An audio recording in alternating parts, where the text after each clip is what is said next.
Okay, look, I'm not going to go into much detail as far as the SmackDown review report for this week for September 12th, 2017.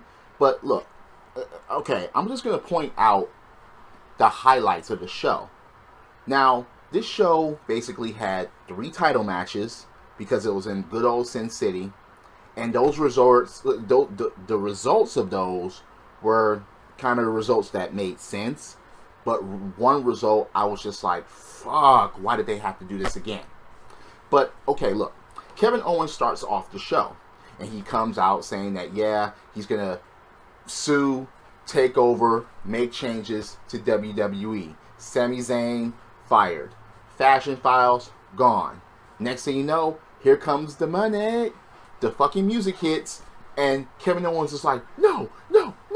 Next thing you know, not Shane McMahon, but Dolph Ziggler comes out and does his entrance and all of that. And it's just like, oh, God.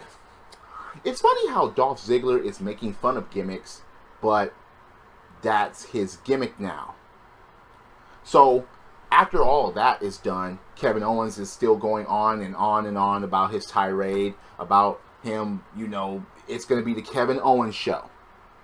Daniel Bryan comes out, and he's like, all right, look. Because Kevin Owens called out Mr. McMahon. Mr. McMahon didn't show up. Daniel Bryan comes out. He's like, no, he'll be here, and you will not like what he has to say. Okay, yeah, they're going to save that segment, I guess. But it's just... Okay. Now, AJ Styles versus the Perfect 10, Ty Dillinger, for the United States Championship. Okay.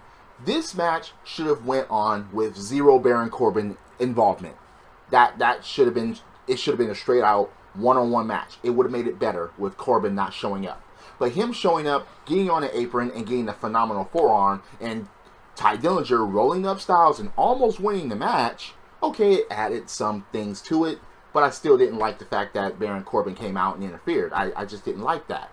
Even though he didn't put his hands on anybody, he still interjected himself in a pretty good match between Ty and AJ Styles. Ty Dillinger ended up tapping out to the calf crusher once again, but all in all, it was still a good match. It wasn't the best match of the night, but it was still a good match. So, you get the modern day Maharaja and the damn Singh brothers coming out, making fun of Shinsuke Nakamura, having stills on the fucking Titantron with him looking a certain way and making fun of his, Michael Jackson thing, and even making fun of his Japanese, oh my God, Godzilla! Oh, it's like, oh God, come on. You couldn't do anything better, Jinder. I understand that you're trying to establish himself as a bad guy or a heel or a top heel or whatever, but that just didn't sit too well with me. And this week, no one looked more ridiculous than the Singh brothers.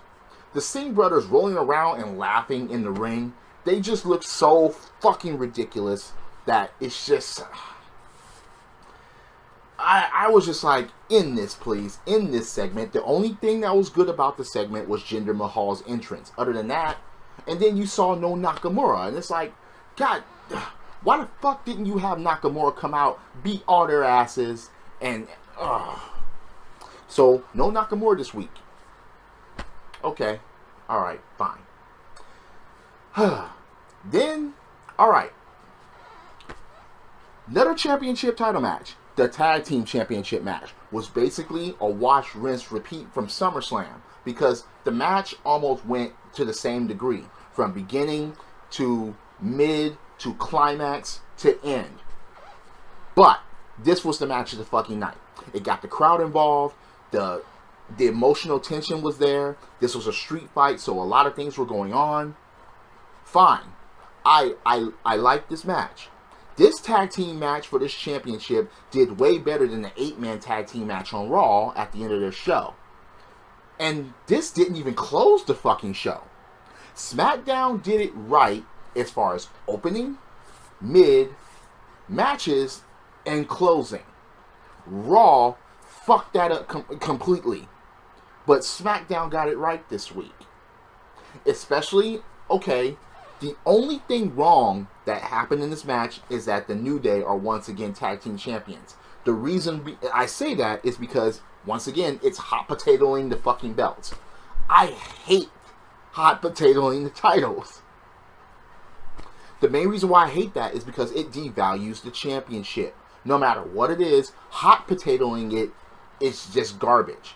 I mean, even if someone keeps it for a while and loses it to the person that they got it from, it's like, come on, dude, you didn't have anybody else in line. So this is going to continue.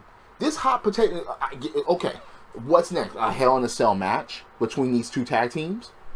The next pay-per-view for SmackDown is Hell in a Cell. So, I mean, another thing that's annoying is that Nakamura versus Jinder will not take place inside Hell in a Cell. Why? Why the fuck not? Even if the Singh brothers were getting there anyway, it still doesn't make sense that this match is not taking place inside of the fucking cell. It just doesn't make any sense to that. It's just... But the New Day are new tag team champions.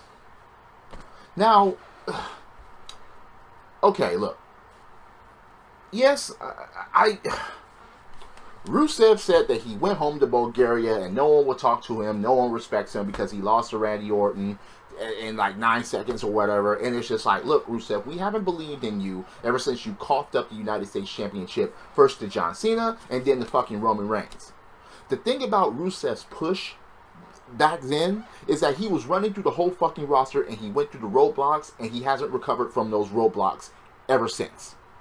The roadblock, John Cena, Roman Reigns, Randy Orton. Surprise, surprise. Yeah. So, you have the Women's Championship on the line, the SmackDown Women's title on the line, Naomi versus Natalya in their SummerSlam freaking rematch. And you had Carmella commentating. You know, she has James Ellsworth on a leash, and it's like, oh God, see, just...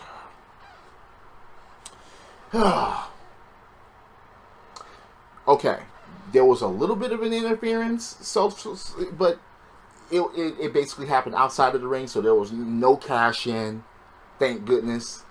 And Natty ended up winning with a fucked up version of the sharpshooter. This sharpshooter was bad. It was really, really bad. It was kind of like The Rock's version of the sharpshooters when he has ass to ankles, and I hate The Rock's version of the sharpshooter. But nothing's worse than the Miz's version of the figure four. Nothing's worse than that. But this version of the sharpshooter was pretty bad. But Natalya retains. Okay, so where do they go from here? There are a couple of backstage instances with Kevin Owens.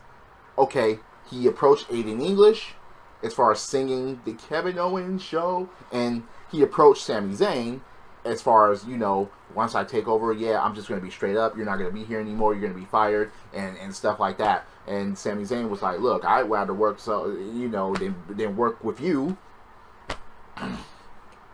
Right. But, okay. The thing about the end of the show that was like, what the hell, is that, okay, Vinnie Mac is there. Vince. Now, the segment between him and Kevin Owens was everything that everyone expected it to be. You actually thought that he was going to reward Kevin Owens something, or that Vince was going to tremble to a lawsuit. Come on, guys. And Vince McMahon actually said it in the fucking ring. He's like, how many, look, go ahead, do that lawsuit. But as soon as you lay that lawsuit, I'm going to call up your lawyer while you're sitting right next to him and say, Kevin Owens, you're fired. But he said he suspended Shane not because of his actions against Kevin Owens, but it's because Shane didn't finish the job. And I was just like, this is getting interesting. Yeah, this is getting interesting because of him defending the McMahon name. He defended his kids, which is basically Vince's grandchildren, and so on. So that's why Vince McMahon is like, look, he didn't beat you until your face was so messed up that we didn't. Yeah. It's funny because he ran down Kevin Owens in this ring. And he's like, yeah, looks at you look in the mirror or whatever, hey, you don't even respect yourself. I mean, he was running down Kevin Owens. Running him down. and he delivered the freaking situation about the lawsuit or getting sued or whatever. But, okay. So, there's going to be a Hell in a Cell match between Kevin Owens and Shane McMahon. So, you're going to put this in the cell and not the WWE Championship. I'm not hearing that. I'm not understanding that one fucking bit. But, alright, fine. Kevin Owens is like, alright, I'm not going to be responsible. And, yeah, I have your word that I can beat the McMahon senseless. And Vince is like, you have my word. And Kevin Owens headbutts Vince McMahon. He busts Vince McMahon open. And then he gets the mic and says, you said I could beat the McMahon senseless. And commences to hit, kick, and so on. No, he didn't do the pop-up powerbomb. I guess that would have been too much. But he did do a frog splash off the top rope. But I'm not understanding this. Even Vince McMahon said it. He's like, look, you couldn't fight back because Shane was all over you. Because Kevin said, no, he held back because he respected authority. He's like, no, you couldn't fight back. But this is what I didn't understand about this segment here. No one came out to help. No one came out to hold back Kevin Owens. No one... I didn't understand that. So the boss is in there getting his ass whooped on. Daniel Bryan didn't show up, but Daniel Bryan shows up last week. More officials showed up last week than this week. I didn't understand that one bit. So, okay, so you want to deliver the suspense like that? But that just didn't make any sense to me. I was just like, no, just... goodness. So, yeah, and they end the show like that, with no one coming out, hardly. They had referees and someone in the back and trying to stop Kevin Owens from doing his frog splash, but it didn't work. Kevin did it anyway. But I just didn't understand that. But, again, from beginning to middle to end...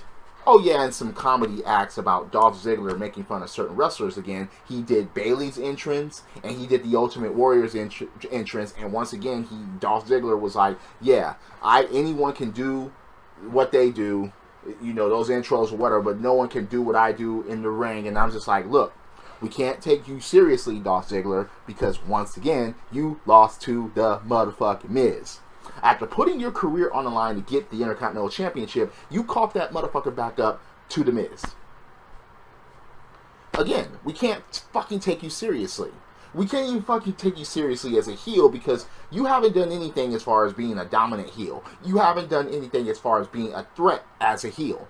You haven't done anything yet. Kevin Owens just did something that established him as a threat. He's done that ever since NXT, so we count him as a threat. Dolph Ziggler, you don't have that. And that's why it's like, it's Dolph Ziggler. Yeah, alright. Oh, he's making fun of entrances. Yeah, but again, it doesn't really mean shit. I guarantee, okay, I can't say I guarantee, but I think his next feud is going to be against the Glorious One. Why? Because of the damn extravagant entrance thing. They're going to clash about that, and Dolph Ziggler is just going to be the fodder. That's just my opinion. But, again, Dolph Ziggler, man. Yeah. But the show, okay, from beginning to middle to matches to climax to end, SmackDown got it right. They got their order right, and they ended the show right.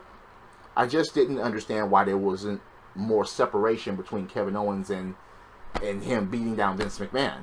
And get this, Vince McMahon took more bumps in this segment than The Miz has done in the last decade or so. So again, what do you think about the show? That was SmackDown Live. Do you agree or disagree with my opinions? I mean, look, again, comment below. I'm always open for a debate about wrestling. And, hit that like button, hit subscribe. Set the notifications so whenever a video pops up with theme, or with the theme with the middle-aged guys, you'll be able to get updated and you'll be able to watch them. And again, comment below. I have my opinions about WWE, Raw, SmackDown alike. yes, I have, you know, certain opinions about NXT, but NXT hasn't been NXT ever since certain NXT people came to the main roster, and they haven't been doing shit with most of them.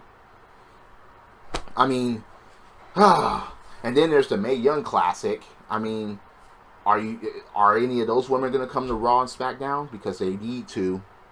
They fucking need to. Because the women's rosters are just at this point on the main show.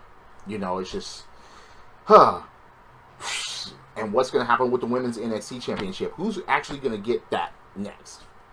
Who knows? But anyway, drop kicks, body slams, throw motherfuckers over top rope, both be hitting the floor. Yes, I'm a wrestling fan. This is the theme, and I'll see you later. Credits.